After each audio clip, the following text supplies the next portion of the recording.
Broadcasting from the business capital of the world, this is the Podcast Business News Network.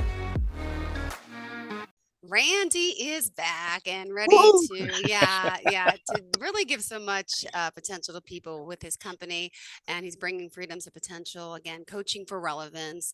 Randy Swaim, the man who does it all, has it all. Or at least he's some of it anyway. no, but you are a leader and showing so many people and teaching them how to be leaders worldwide. So again, coachingforrelevance.com. Randy, how would you want to describe yourself? Well, I'm humbled by everything that you said. I just, for me, my big old purpose and why I'm here is that long after I take my last breath, I hope people may not remember my name, but they remember an insight or two that this dude brought out and they applied it to their life and it just gave results that they couldn't believe. That's what I hope. And Awesome. so that's just why I do what I do, why I'm focused. Beautiful. And what did you kind of want to focus on for today? Well, it's interesting because I know in the last week or so we were sort of talking a little. There were two kind of aspects about it. One is that we were sort of talking about how people don't follow you because you dictate, point fingers, and yell and scream and dictate and all that kind of Mm-hmm. stuff. They follow you because inside with them there's something that grows that they want to follow. Yeah. And we also kind of brought that to a little bit of a strategic thinking, strategic planning aspect last week. But one of the things that I'll kind of do is sort of take it to a little bit of a deeper sense here, because I know one quote that I saw. They said it in more of a faith-based concept, but it's really true for kind of what we're talking about here. And it's simply this: that kind of whatever you think and perceive in your mind impacts your actions, kind of thing. And a lot of people I know have always thought that and if you see a lot of people that try to do this today, they try to generate your emotions so they can kind of control you. And there's a dysfunctional aspect that says that our emotions drive what we think. But modern day research shows just the opposite of that. And I think I shared that very quickly on a previous show. But really, the point that I want to bring today that's kind of tied to a lot of that is just to give some insights and some thoughts on, what leaders need to kind of be thinking about and how do you need to, really make it happen? How do you need to build that? Because we've talked about leadership proactivity and in a rapidly changing, unpredictable environment, which is so much of this world today. You can't just wait until you need to do something and then try to sort out what you need to do. You got to be a little bit proactive. You got to have some insights. You got to envision factors that are coming on. You have to kind of have a picture of what's going to happen, and your people do too. And so we're going to kind of look at that. And what I thought I'd do is just start out and just mention a couple of things that are tied to that very thing, and leave it with people. And one is, I think with you, Jill, on a previous show, we were talking about how do you know you're really getting the right people for your team? Because if you get somebody that comes into your team that doesn't want to be a part of that synergy, you're hurting yourself. You're hurting your success. You're hurting your teams. You're hurting your company, and all of that. And so one of the things, and I kind of shared with this, I think on a show probably a year ago, kind of thing, I mentioned, when you're interviewing people, how do you determine that they're really the people that you want on your team? In a lot of cases, people just say, well, if they have a level of knowledge, okay, that's cool. But you know what? How do they really interact with people? And are you asking the right questions? And I was being interviewed back around, I think it was about 30 years ago. So it was around 1992. And I was glad to have been hired by Flight International. I worked with them for about 7 years. I was honored to do so.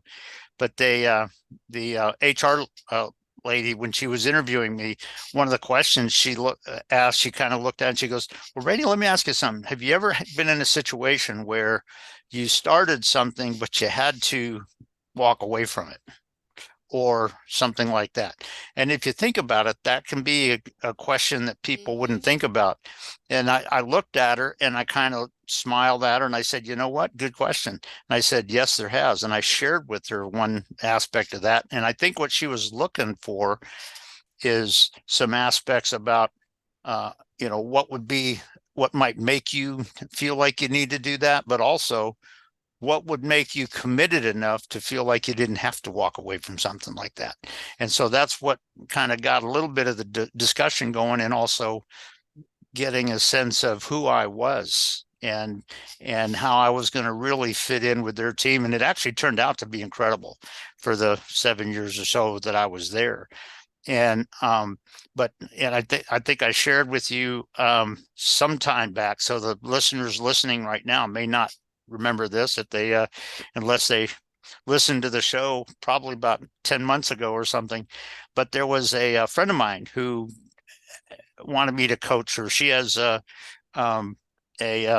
facility development company, kind of thing, a remodeling company that she runs, and she wanted me to come in and help coach her a little bit on strategic thinking and planning and like that going forward. And she's done very well, but one of the things she was having to do is to bring in an office manager. And one of the things she did is she sent me a text that had 5 questions that she was going to ask, that in the interview was going to ask about leadership and everything. And I kind of looked at the questions and I said, okay. And I called her and she said, hey, Randy, did you get my text? I said, yeah, I did. And she goes, hey, what do you think about the questions and everything? And I said, well, they're all decent. What do you think number 3 is really doing? Is that really what you wanted to do? And the question that she asked was, what makes a good leader? And I said, do you really want to know what that answer is going to give you? And she wasn't sure where I was going with it. And I said, well, let me just throw a question out to you. Do you get a sense that if that's the question you ask, it's going to have that person give you the right academic answers that they think you want to hear? Mm-hmm. And she said, and the tone in her voice was like, oh yeah, kind of thing. Because she goes, yeah, I do see that. And I said, is that really what you want? Mm-hmm. And then I told her this. I said, I would probably go there, but I'd ask it 2 different ways. I'd ask 2 questions to replace that. And she said, what? And I said, the first question I'd say is, I'd look at them and I'd say, who's the greatest leader you ever saw? And then I'd shut up until they gave me a name. And when they gave me the name, I would extend my hand toward them and I'd say, what made them so? I said, now you're going to get what they truly believe in all this. And I said, you're going to learn about them, not just academic stuff. And she was sort of blown away by that. She actually wrote those. Great question. My goodness. Why did I think of that? Yeah, exactly. And that was kind of a reaction to stuff, but she's done well and everything. But when you look at people that you're interviewing to come on your team, if you have somebody that wants to come in and is showing a real arrogant control freak spirit, you don't want that, because that's going to undercut everything that you and your team are trying to accomplish, and is certainly going to destroy the synergy that you want in your team. But by the way, if as a leader you're constantly going to a manager mindset and you're doing that, then you're undercutting all that as well. Yeah. And so when you think about it, when you bring the people into your team, it's a little bit of a challenging time, particularly when you're talking about unpredictable, unexpected, changing kind of environments where not everything is rote academic to you. And as a leader, how are you going to truly be leading your team? And the challenge with that is, it's not just about you doing one thing and saying, hey, you got a responsibility to follow me or whatever, but it's a lot more about you connecting with your people. Because you know what? Some of the, risks that they feel, or some of the sort of disconnects a little bit that they feel, will probably be between 2 of them. And how are you going to create the spirit and the oneness and the synergy in the team in such a way that that doesn't undercut what you're trying to do and what the team is trying to do? And so it's interesting that everybody that is on your team, guess what, is a little bit different. And as a leader, you've got to connect with your people, first of all, so that they believe that you believe in them.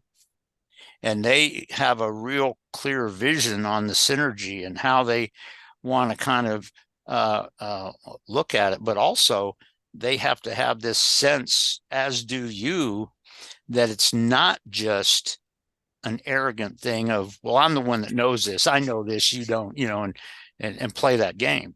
The thing that happens is when you help not only lead your people and connect with them in an incredible way, they connect with each other in a better way.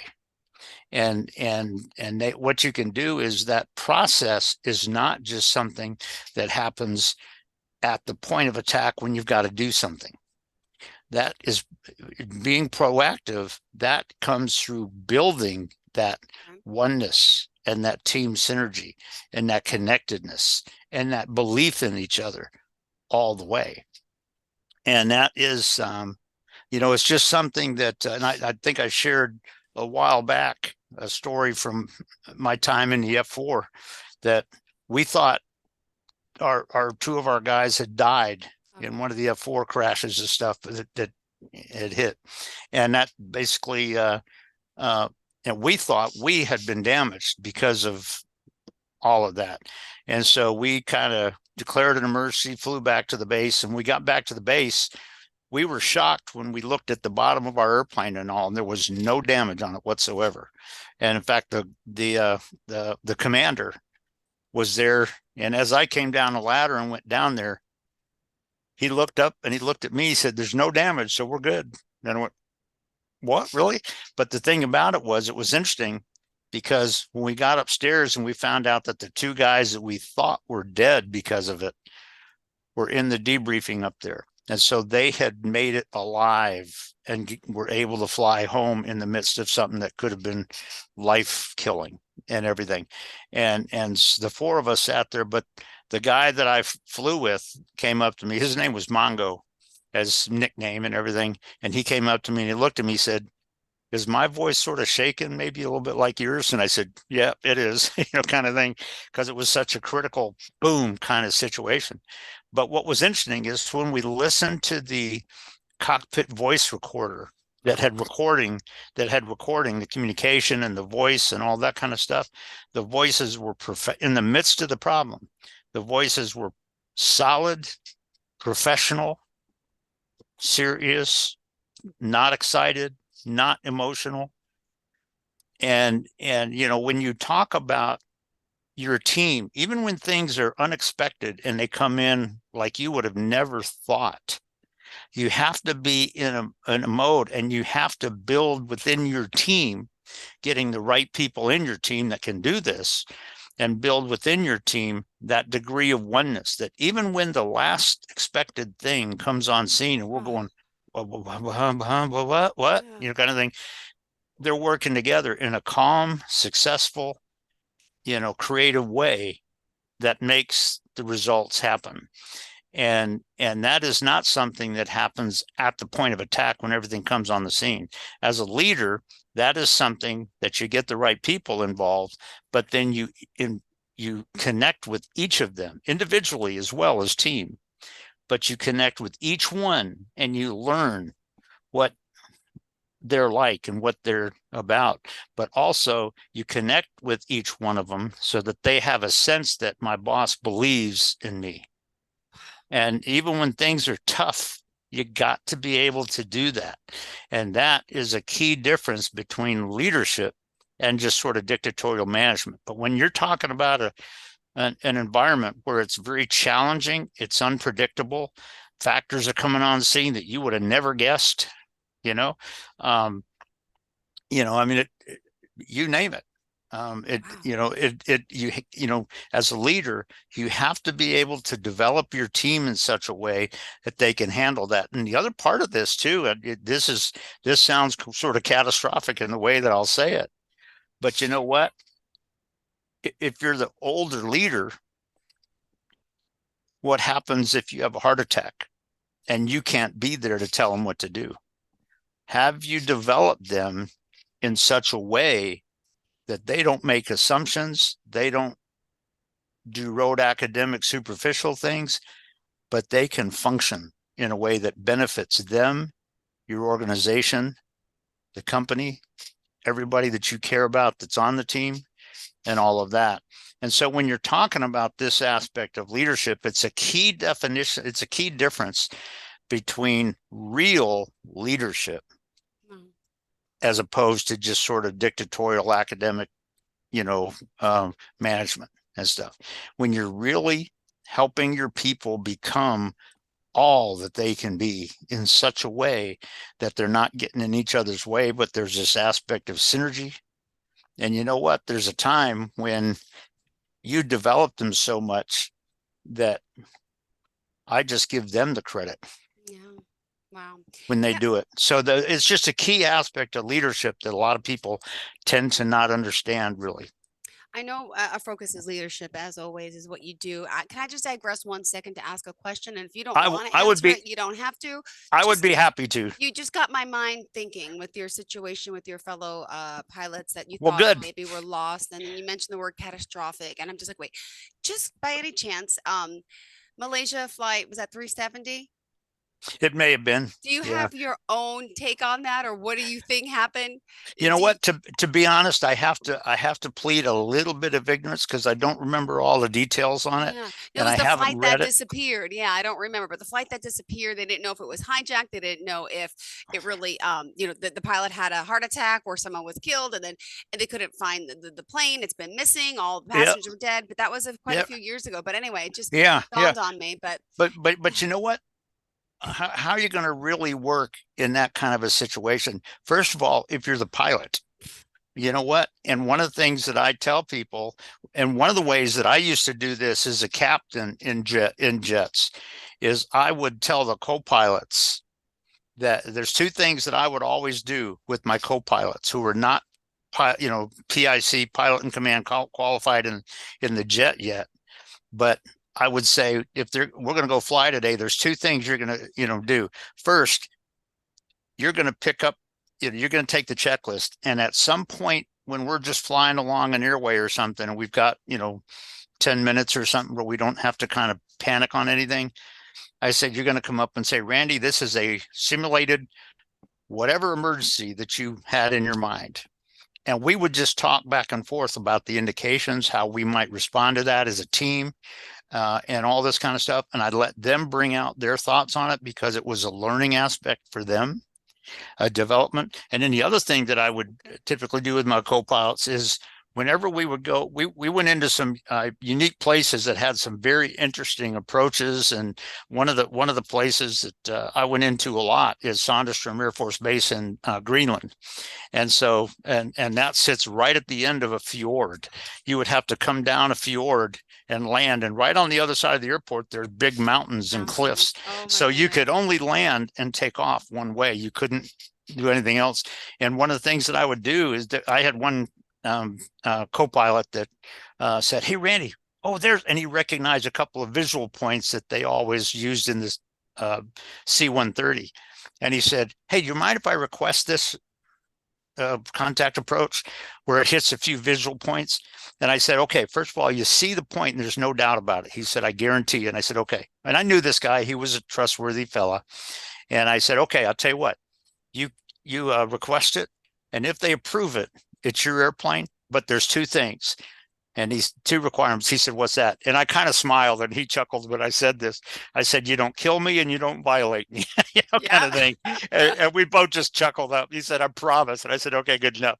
But the weather was pretty decent. And what it was you went down to about 2,500 feet, which is fairly low when you're talking about that environment. And you flew over a couple of visual points, which are where icebergs come together. And then you popped right over the fjord and dropped down towards the water and came in and landed. But you know what? If we had a few minutes that we could do that, if a co-pilot ever asked me for that, I said, you request it. If they approve it, it's your airplane.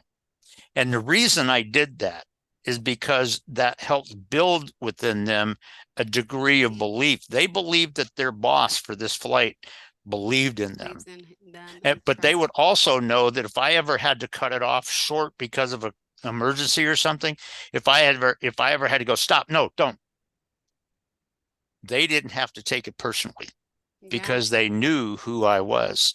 And so that's just a couple of the ways as a captain in the Jets that I would build that aspect in them.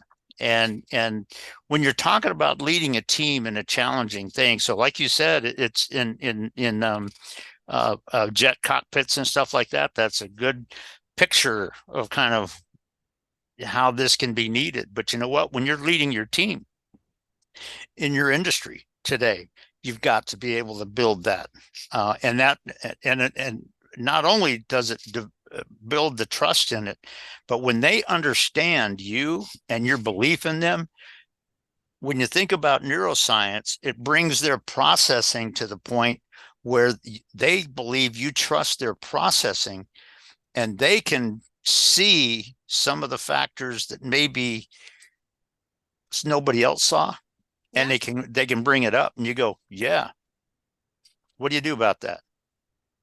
And you know what they say, you go, that's exactly what I would say, do it.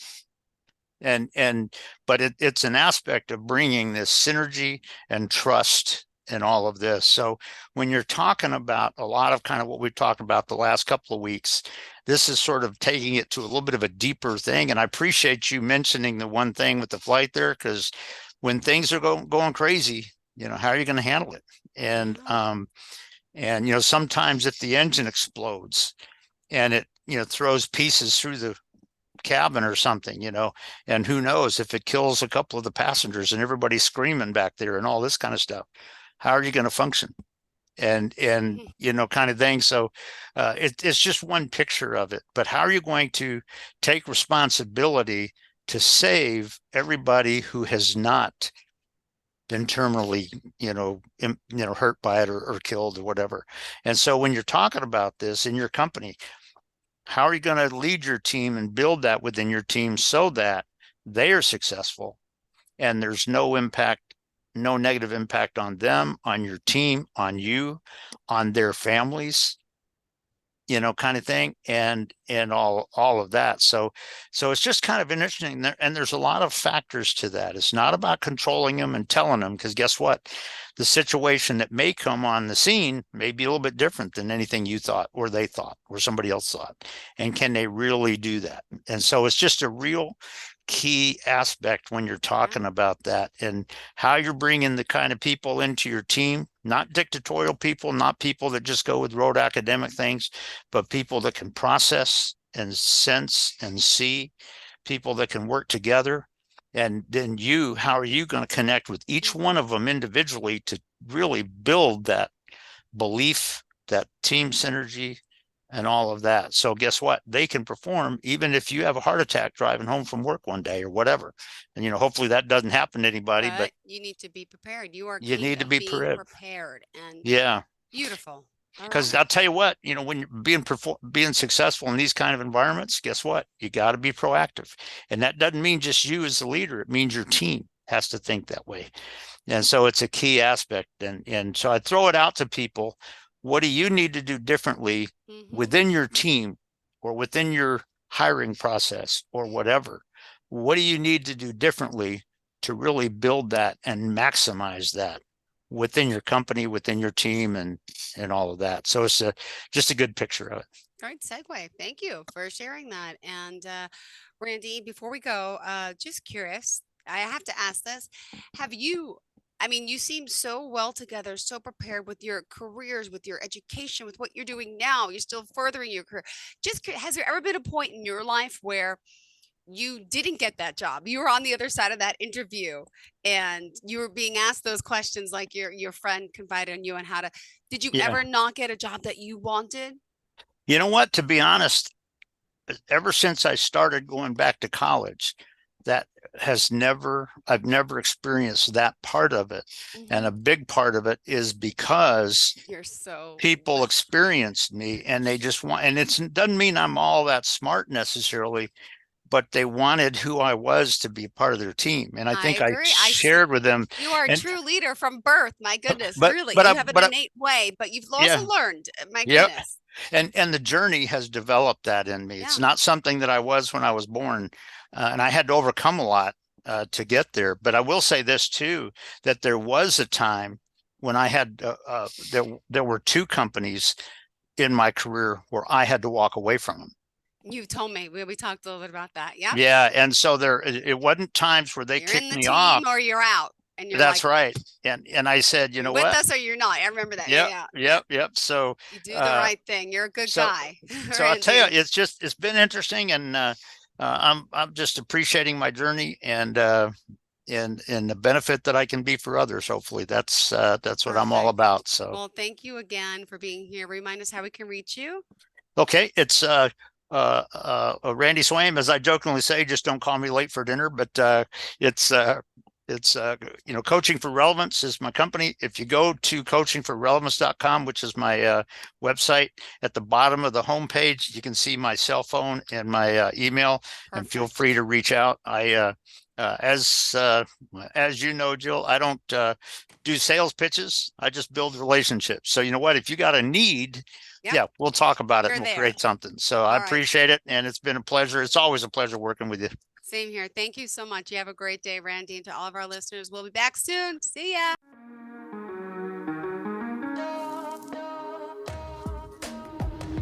Broadcasting from the business capital of the world, this is the Podcast Business News Network.